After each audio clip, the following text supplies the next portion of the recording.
Me da muchísimo gusto saludarles el día de hoy. Soy Enrique Barrios, director de la Orquesta Sinfónica del Instituto Politécnico Nacional. Con esta orquesta presentamos el día de hoy, como siempre, un programa extraordinario, maravilloso. Y tenemos como director huésped al maestro Vladimir Sagaido, huésped constante de la Sinfónica del Politécnico Nacional, tiene muchos años dirigiendo 1 o 2 veces por año con la orquesta, y en esta ocasión dirige un programa solamente orquestal. 2 obras componen el programa. En la primera parte, las variaciones sobre un tema de Haydn, de Brahms, y en la segunda parte, la Quinta Sinfonía de Prokofiev. Bienvenido, Vladimir, nos da muchísimo gusto. Maestro, muchísimas gracias por la presentación. Gracias por la invitación también a dirigir esta maravillosa orquesta. Estoy muy contento de estar aquí y en esta entrevista. Y pues, quiero decir que la verdad, este programa que se está presentando en la orquesta es un programa reto, porque por la complejidad de las obras, digamos que varias secciones de la orquesta tienen su papel importantísimo, alientos, maderas, lo van a dar público en el concierto, y pues la obra magna de Sergei Prokofiev, por lo que me han comentado los maestros de la orquesta, se tocó la última vez aquí en 2014. Entonces ya lleva un bastante tiempo sin haberse tocado por los músicos politécnicos, y pues es un gusto también volver a refrescar la memoria musical de ellos, y también una colaboración singular esta semana para mí también. Las variaciones sobre un tema de Haydn es el Coral de San Antonio, que pues hace un tiempo empezaron a decir que no era de Haydn, que Haydn lo había tomado de alguien más. No importa de dónde haya salido este coral, es una música maravillosa, un tema maravilloso que Brahms reconoció con todas las posibilidades para hacer variaciones alrededor de este tema, que le había sido pues acercado por un bibliotecario importante de esa época, además biógrafo de Haydn. Así que toma Brahms y hace este tema con variaciones. Todavía no ha escrito ni siquiera la primera sinfonía, escribió ya 2 serenatas, pero es una especie de preludio a las sinfonías, entre las suites y este tema con variaciones. Es un preludio a las sinfonías que estaba evitando Brahms, porque después de la novena de Beethoven ya nadie se atrevía a escribir sinfonías, era de lo más difícil, y le pesaba ese reto. Pero en fin, toma este tema, y curiosamente, o a lo mejor pensado, hace la forma del tercer movimiento de la novena sinfonía de Beethoven. Tema con variaciones, forma que era favorita de Beethoven, y que en esta ocasión toma Brahms tal vez como un saludo a Beethoven. Platícanos de tu idea, de tus emociones, de tu visión musical sobre esta obra. Claro que sí, maestro, con todo gusto.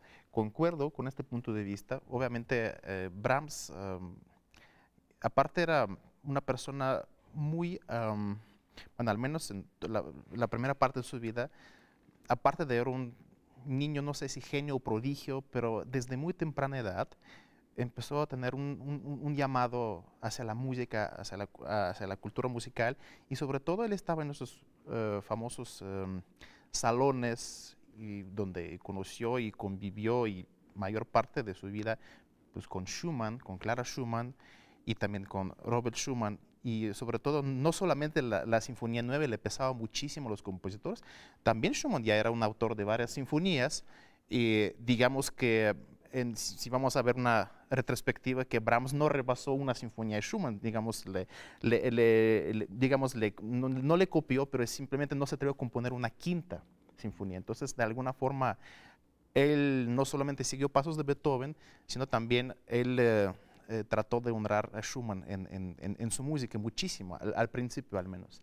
Y obviamente esas sinfonías, como usted dice, se considera como un ensayo para la primera sinfonía, cosa que le pasaba muchísimo a Brahms, que él pensaba que no podría, todavía no estaba en su posibilidad de componer una sinfonía y estaba experimentando, pues, y no solamente con esas variaciones, sino también con, por ejemplo, la sonata de cello opus 38, pues prácticamente es una sonata que rebasa unas marcas de un repertorio de música de cámara, sino es el primer movimiento dura casi como 15 minutos, ¿no? Entonces también es una pequeña sinfonía. Entonces cada vez Brahms se acerca a su primera sinfonía en do menor, que es una obra maravillosa, desde luego. Y como usted bien dice, es una obra no necesariamente atribuida a Haydn, porque inclusive cuando Brahms le empezó a componer, le llegaron unos bosquejos de unos divertimentos, y el número 2 trae el nombre del coral de San Antonio. Entonces es algo interesante que él tomó este tema, realmente es un tema muy bello, de tal forma que aparte en la aparición del tema pone una orquestación interesantísima. Si podemos escuchar como asociar este sonido de los madores metales con un órgano de iglesia, y después las variaciones toman una forma realmente fantástica. No solamente describe el tema en las variaciones, no solamente juega con la factura, no solamente juega con los instrumentos, también juega muchísimo con los sentimientos que atraviesan sobre cada variación. Hay unas variaciones en menor, en mayor, variaciones lentas, variaciones muy, muy rápidas, y obviamente no solamente muestran su inteligencia musical de Brahms, sino también una forma de crear, improvisar algo, porque aparte era un gran pianista y gran músico, gran improvisador, que realmente él no solo logra hacer esas variaciones, digamos, escritas cumpliendo con cuestiones polifónicas, con cuestiones de orquestación, sino realmente pone un reto a los músicos de jugar este paso de pelota entre música de cámara, 4 compases cuerda, 4 compases alientos, luego se suman algunos instrumentos forzando. Realmente usa al máximo el supuesto tema de Haydn en esas variaciones, y triunfan un final, grandioso final, a la breve, con este tema tan lúcido, ya toma un significado más como la marcha, un triunfo hacia la luz impresionante, porque ya llevan anteriormente unas variaciones muy oscuras en menor. Digamos, este juego armónico también hace que luzcan muchísimo esas variaciones, y realmente ocupa una parte importantísima en el repertorio orquestal de todos los orquestas del mundo. Alguna vez alguien me preguntaba, bueno, ¿cuál sería una explicación sencilla de la forma de tema con variaciones? Y les decía yo, pues hay muchísimas maneras, pero, por ejemplo, imagínense un pantalón de casimir. Pues una variación podría ser el pantalón de mezclilla, el material cambia. Otra variación podría ser, pues, pantalones pescadores que lleguen hasta aquí. Otra variación podría ser shorts, pantalones cortos. Otra podría ser los pantalones cortos con tirantes, como los de los austriacos que suben a los Alpes. Y así se pueden ustedes seguir con todas las variaciones que quieran. Si se quieren divertir, hagan el mismo ejercicio con los tacos, y se darán cuenta que México en su comida tiene tema y variaciones de un taco. Pero bueno, volvamos a lo serio, y escucharán ustedes un tema, después 8 variaciones y el final triunfal. Las variaciones, poco a poco, va uno reconociendo el tema transformado, hasta que llega a no reconocerse el tema en algunas de las variaciones. Pero ahí está dentro, si analiza uno con cuidado, ahí está. Pero bueno, escuchen por favor y disfruten esta gran obra de Brahms, las variaciones sobre un tema de Haydn. Muchas gracias.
Estamos seguros que disfrutaron enormemente de esta primera obra del programa de hoy. Y vayamos con la segunda obra, la Quinta Sinfonía de Prokofiev. Desde luego, Prokofiev, compositor ruso, que vivió en Rusia y después un momentito en la Unión Soviética hasta 1920. La Revolución Rusa pues comenzó antes, pero en el 17 se hizo la revolución y estaba ya ganando los bolcheviques y Prokofiev y muchos otros artistas decidieron ir al extranjero por el caos que se estaba viviendo. Así que en el 20 se va Prokofiev de Rusia, en 23, entre 23 y 24 muere Lenin y la Unión Soviética toma otros rumbos. Prokofiev hace una carrera importante tanto en los Estados Unidos como en Europa y se establece a vivir en París, en donde está teniendo muchísimo éxito. Él es un pianista extraordinario y vive de sus composiciones, pero también de tocar el piano como pianista, desde luego. Empieza a haber contacto con la Unión Soviética, quienes quisieran que él regresara. Y Prokofiev se resiste y se resiste y se resiste, pero le van ofreciendo contratos y contratos y contratos. Y finalmente Prokofiev, pues queriendo dedicarse a la composición y anhelando aquella patria que él dejó, pues regresa sin saber lo que está pasando. Ahora está Stalin y no sabe que se va a someter a las purgas de los artistas, a la dirección en la que compondrían y demás. En este marco es que compone Prokofiev la Quinta Sinfonía, ¿cierto, Vladimir? Sí, maestro, es una excelente observación lo que acaba de mencionar sobre la vida de Prokofiev, bueno, un poco breve. Pero realmente cabe mencionar de que él sí realmente sabía a lo que se estaba sometiendo. La primera invitación, las primeras invitaciones comenzaron en 1925, ya luego después de muerte de Lenin, porque se estaban transformando el país, digamos, abriendo un poquito más las puertas y un poquito desapretando, digamos, las tuercas que se fueron apretándose en la revolución y después en la guerra civil. Entonces, él es invitado y hace varios conciertos. Después de eso, hay unos famosos ferries de los científicos, de músicos, de artistas que vienen. No todos estos ferries pudieron desembarcar bien. O sea, se desembarcaron en Odessa y pues más de la mitad de esas personas que llegaron fueron represionados por el régimen de Stalin. A Prokofiev no le tocó. Cabe mencionar de que a cambio de Stravinsky y Rachmaninoff, que sí fueron inmigrantes, Prokofiev oficialmente tuvo un permiso para digamos, una gira artística cuando pasó todo lo de la revolución, en el nuevo gobierno de Lenin. Entonces, él realmente nunca mostró su postura a abandonar el país. Entonces, cuando ya definitivamente le hicieron una invitación a regresar a Rusia, y que cuando lo tomó en los principios de los años 30, él pidió unas ciertas condiciones bajo cuales él aceptó quedarse, pues como departamento, casa, su casa de campo, chofer privado, tantos encargos, tantos ciertos honorarios, porque él era una persona bastante mercantil en ese sentido y muy listo, sí le gustaba cobrar. ¿Por qué? Porque él vivía en una competencia impresionante. Imagínense, él viajando por Europa, por Estados Unidos, tiene que competir con Stravinsky, con Rachmaninoff.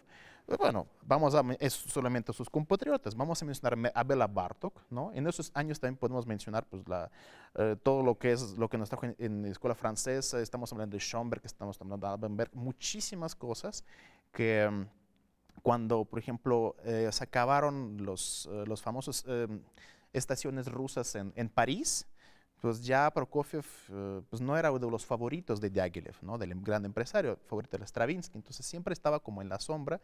Él quería realmente regresar bien puesto a su patria y realmente él colaboró muchísimo con el régimen stalinista. no en cuestión de que él creía en esas cosas a lo mejor, pero simplemente él, digamos, desde que ya regresó definitivamente, entró muy bien en la corriente musical soviética, sobre todo en su cuestión de propaganda, de música clásica para todos, y dentro de la mayoría de los compositores, sus contemporáneos, por ejemplo, un poquito más jóvenes, que era Shostakovich, de los más famosos, Khachaturian, Kabalevsky, él, digamos, el más ruso de todos. Por eso, su música, aunque tiene obviamente influencias occidentales, por supuesto, Prokofiev en su interior, dos grandes diferencias entre Shostakovich y Prokofiev. Prokofiev totalmente rechazaba a Mahler.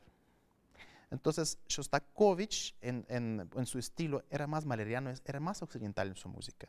Prokofiev, como podemos escuchar en la sinfonía, lleva unas partes melódicas tan rusas, más atribuidas a Mussorgsky, a Rimsky-Korsakov y a todo este grupo de los 5, está totalmente conectado con eso, sobre todo en esos años de la guerra, porque estamos hablando de una sinfonía que fue escrita 14 años después de que se escribió la cuarta sinfonía, la sinfonía anterior.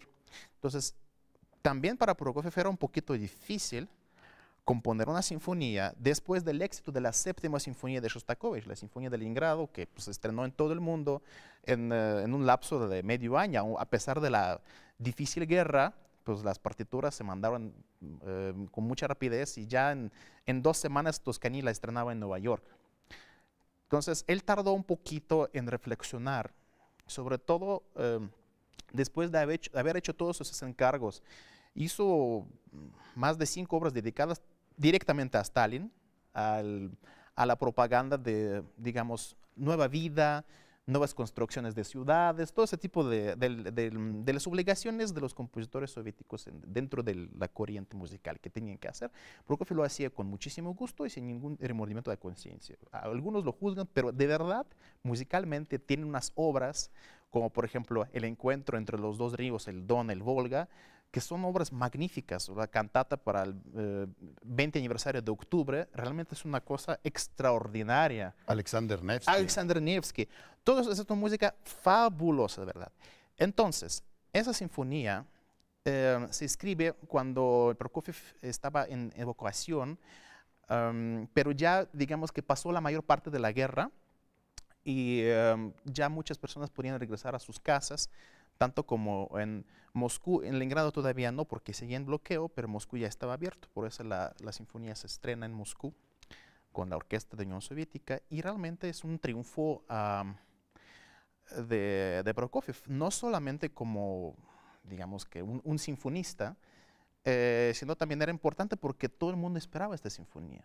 Todo el mundo esperaba qué es lo que puede decir este gran genio sobre lo que está pasando, sobre lo que acaba de suceder, y qué es, porque Shostakovich, digamos, en alguna forma lo estaba ganando por la Sinfonía 7, luego la 8, ¿sí? Luego la 9, que no fue tan bien recibida.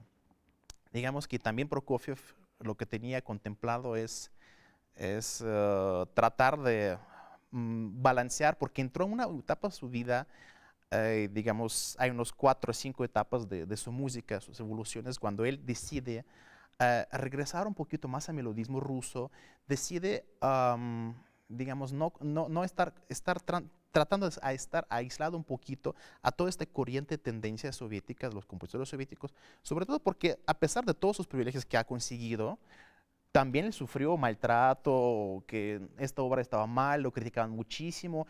Estuvo varios años también él, digamos que, no prohibido totalmente, pero sí, digamos, le llegaron los cocolazos de ahí, de esas prensas, de la Gazeta, de Diario Pravda, igual que el Shostakovich. Y todavía él combinaba el trabajo con coordinando la Unión de los Compositores de Unión Soviética. Entonces, esta sinfonía, de alguna forma, sí está sí lleva unas partes que reflexionan sobre la actualidad, o sea, sobre la guerra, pero más que nada tratan de elevar este espíritu ruso, el espíritu del pueblo, para seguir adelante, porque es una sinfonía finalmente bastante romántica y optimista, ¿sí? Tiene sus partes, de hecho, cosas contradictorias que Prokofiev rechazaba a Mahler. Tiene unas partes muy mahlerianas en el primer movimiento, de hecho. Más bien mahleriano, como Richard Strauss, todo ese tipo de música.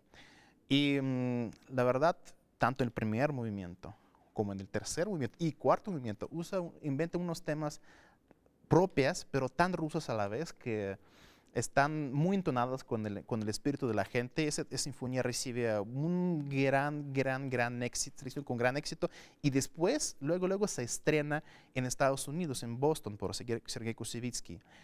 Digamos, esta sinfonía consta de 4 movimientos, primero lento, segundo rápido, que es scherzo, pero algunos dicen toccata. El tercero es un largo, es un tema romántico y con batalla en la mitad, con un poquito de segundo tema que es más preocupante, es un poco más intenso, y termina en un final realmente grandioso en su expresión del tema principal, porque su grandeza no está digamos, en colosales, monumentales acordes, sino su grandeza está en este libre espíritu que dirige hacia el tema de clarinete, ¿sí? Apoyando por toda la orquesta y después se intercala con las cuerdas.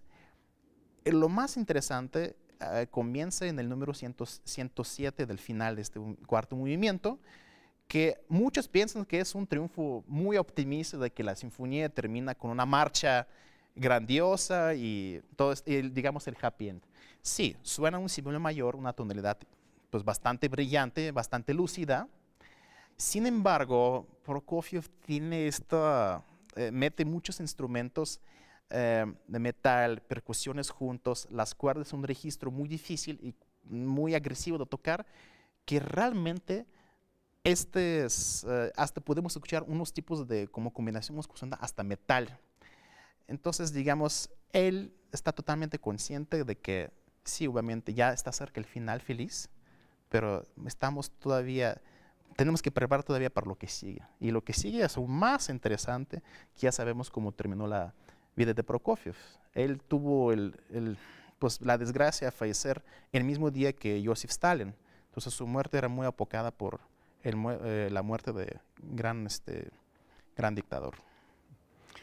Amigas, amigos, estoy seguro de que van a disfrutar enormemente de esta grandísima, grandiosa obra dirigida por Vladimir Sagaido, director mexicano, pero que nació en Rusia, corre sangre rusa por sus venas, tuvo formación musical en Rusia y pues está desde hace muchos años integrado al ambiente musical mexicano y hoy entrega esta versión de la Quinta Sinfonía de Prokofiev. Esperamos que la disfruten y que sigan sintonizándonos los sábados en los horarios pues de siempre, también en Radio IPN en el 95.7 los domingos a las 12 del día y claro, los conciertos en vivo de la orquesta jueves a las 7 p.m. y sábado a la 1 de la tarde en el Auditorio Alejo Peralta del Centro Cultural Torres Bodet aquí en Zacatenco. Que tengan un muy buen día. Gracias.